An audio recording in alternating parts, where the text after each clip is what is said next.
എന്ന സ്വപ്നത്തിലേക്കുള്ള വഴിയാണ് green card. എന്നാൽ ഈ പദവി വെറും ഒരു തിരിച്ചറിയൽ രേഖയല്ല, മറിച്ച് ദശാബ്ദങ്ങൾ നീണ്ടു നിൽക്കുന്ന കാത്തിരിപ്പിന്റെയും നിയമപരമായ പോരാട്ടങ്ങളുടെയും ഒക്കെ ഒരു പരിസമാപ്തിയാണ്. പ്രത്യേകിച്ച് ഇന്ത്യൻ പ്രവാസികളെ സംബന്ധിച്ചിടത്തോളം നിയന്ത്രണങ്ങൾ കാരണം ജീവിതത്തിന്റെ നല്ലൊരു ഭാഗവും ഈ ഒരു രേഖയ്ക്കായി നീക്കിവെക്കേണ്ടി വരുന്നുണ്ട്. ഗ്രീൻ കാർഡ് ലഭിക്കുന്നതോടെ എല്ലാ കടമ്പകളും കടന്നുവെന്ന് വിശ്വസിക്കുന്നവർ അറിയേണ്ട ചിലതുണ്ട്. ഇതൊരു പൗരത്വമല്ല, കർശനമായ നിബന്ധനകളോട് കൂടിയുള്ള ഒരു താൽക്കാലിക അംഗീകാരം മാത്രമാണ്.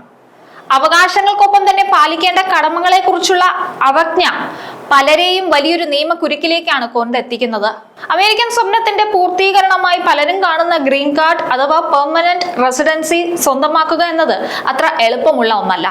US സ്ഥിരതാമസത്തിനുള്ള ഔദ്യോഗിക രേഖയായ ഗ്രീൻ കാർഡ് സ്വന്തമാക്കുക എന്നത് കുടിയേറ്റക്കാർ നേരിടുന്ന ഏറ്റവും വലിയ കടമ്പ തന്നെയാണ്.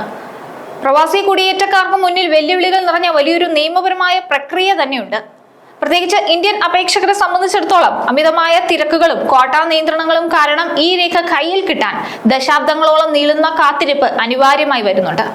വർഷങ്ങളോളം നീളുന്ന ഈ അനിശ്ചിതത്വം പലരുടെയും ജീവിതത്തെയും കരിയറിനെയും കാര്യമായി തന്നെ ബാധിക്കുന്ന ഒന്നാണ്.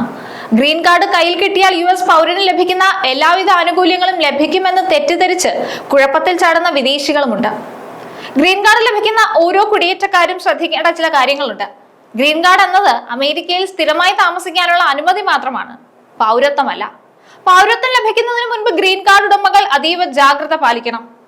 ചെറിയൊരു പിഴവുകൾ പോലും നിങ്ങളുടെ ഗ്രീൻ കാർഡ് റദ്ദാക്കപ്പെടുന്നതിനും നാട് കടത്തലിനും ഒക്കെ കാരണമായേക്കാം. ഗ്രീൻ കാർഡ് ഉടമകൾക്ക് ലഭിക്കുന്ന പ്രധാന നേട്ടം അമേരിക്കൻ പൗരത്വത്തിനായി അപേക്ഷിക്കാനുള്ള അർഹതയാണ്. ഒരു അമേരിക്കൻ പൗരനെ വിവാഹം കഴിച്ച വ്യക്തിയാണെങ്കിൽ ഗ്രീൻ കാർഡ് ലഭിച്ച 3 വർഷത്തിന് ശേഷം പൗരത്വത്തിന് അപേക്ഷിക്കാവുന്നതാണ്. മറ്റു വിഭാഗങ്ങളിലുള്ളവർക്ക് 5 വർഷമാണ് ഇതിനുള്ള കാലാവധി. കൂടാതെ ഗ്രീൻ കാർഡ് ഉടമകൾക്ക് തങ്ങളുടെ അവിവാഹിതരായ മക്കൾക്കോ മറ്റ് അടുത്ത ബന്ധുക്കൾക്കോ വേണ്ടി സ്പോൺസർഷിപ്പിന് അപേക്ഷിക്കാവുന്നതാണ്. തൊഴിൽപരമായ സ്വാതന്ത്ര്യമാണ് മറ്റൊരു മെച്ചം. ഒരു കമ്പനി സ്പോൺസർ ചെയ്ത ഗ്രീൻ കാർഡ് ആണെങ്കിൽ പോലും അത് ലഭിച്ച ശേഷം നിശ്ചിത കാലയളവ് കഴിഞ്ഞ് ജോലി മാറാനോ മറ്റൊരു മേഖലയിലേക്ക് തിരിയാനോ ഒക്കെ സാധിക്കും. സ്വന്തമായി ബിസിനസ് തുടങ്ങാനും സ്ഥാവര ജംഗമ വസ്തുക്കൾ വാങ്ങാനും എല്ലാം ഇവർക്ക് തടസ്സമില്ല. അതേസമയം ഗ്രീൻ കാർഡ് ഉടമകൾ ഒരിക്കലും ചെയ്യാൻ പാടില്ലാത്ത ചില കാര്യങ്ങളുണ്ട്. അമേരിക്കയിലെ തെരഞ്ഞെടുപ്പുകളിൽ വോട്ട് ചെയ്യാനുള്ള അവകാശം പൗരന്മാർക്ക് മാത്രമുള്ളതാണ്. എത്ര വർഷം അമേരിക്കയിൽ താമസിച്ചു എന്നതോ നികുതി കൃത്യമായി അടയ്ക്കുന്നു എന്നതോ വോട്ട് ചെയ്യാനുള്ള അർഹതയായി പരിഗണിക്കില്ല. അതുപോലെ തന്നെ ജൂറി ഡ്യൂട്ടി ചെയ്യാനും ഇവർക്ക് അനുവാദമില്ല. ഏതെങ്കിലും ഔദ്യോഗിക ഫോമുകളിൽ അറിഞ്ഞോ അറിയാതെയോ താൻ US പൗരനാണെന്ന് രേഖപ്പെടുത്തുന്നത് ഗുരുതരമായ കുറ്റകൃത്യമാണ്. ഇത്തരമൊരു തെറ്റ് സംഭവിച്ചാൽ പിൽക്കാലത്ത് പൗരത്വം ലഭിക്കുന്നതിനെ അത് ദോഷകരമായി ബാധിക്കും. ഗ്രീൻ കാർഡ് നിലനിർത്താൻ അപേക്ഷകർ നിർബന്ധമായും പാലിക്കേണ്ട ചില നിയമങ്ങളുണ്ട്. അമേരിക്കൻ പൗരന്മാരെ പോലെ തന്നെ എല്ലാ വർഷവും നികുതി റിട്ടേണുകൾ സമർപ്പിക്കണം. ലോകത്തിന്റെ ഏത് ഭാഗത്ത് നിന്ന് വരുമാനം ലഭിച്ചാലും അത് US ടാക്സ് റെസിഡന്റ് എന്ന നിലയിൽ റിപ്പോർട്ട് ചെയ്യണം. താമസം മാറുകയാണെങ്കിൽ 10 ദിവസത്തിനുള്ളിൽ പുതിയ വിലാസം United States citizenship and emigration സർവീസിനെ അറിയിക്കണം. അമേരിക്കയിൽ ഗ്രീൻ കാർഡ് കിട്ടുക എന്നത് വലിയ അധികാരങ്ങളും അതോടൊപ്പം തന്നെ വലിയ ഉത്തരവാദിത്തങ്ങളും നൽകുന്ന ഒന്നാണ്.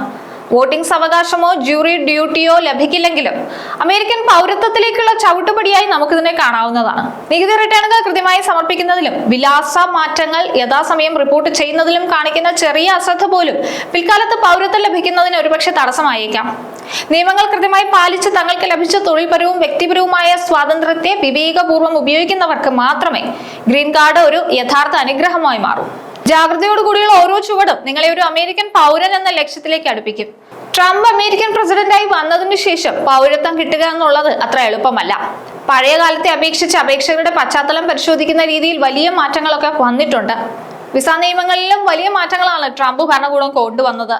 സോഷ്യൽ മീഡിയ അക്കൗണ്ടുകൾ, മുൻകാലത്തെ വിദേശയാത്രകൾ, സാമ്പത്തിക ഇടപാടുകൾ എന്നിവയെല്ലാം അതീവ ജാഗ്രതയോടുകൂടിയാണ് ഇപ്പോൾ പരിശോധിക്കപ്പെടുന്നത്. ചെറിയൊരു പൊരുത്തക്കേട് കണ്ടാൽ പോലും അപേക്ഷ നിരസിക്കപ്പെടാനോ വൈകാനോ ഒക്കെയുള്ള സാധ്യത വളരെ കൂടുതലാണ്.